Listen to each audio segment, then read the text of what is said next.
If you want to make your video faster in CapCut on your iPhone or Android, let's see how you can do that. Open up your CapCut and start a new project or go with a video you have already worked on. Now select your video and from here head to speed and pick the speed adjustment that works best for you. Go with normal if you just want to speed up the whole video smoothly. Simply drag the slider to make it faster.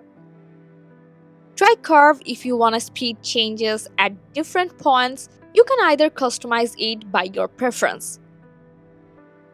You can use velocity effect for more advanced speed control. Once you are happy with the speed, just go back and export your video and that's it. And see, it's look amazing than before. I hope this guide helpful. Like the video and subscribe for more tips.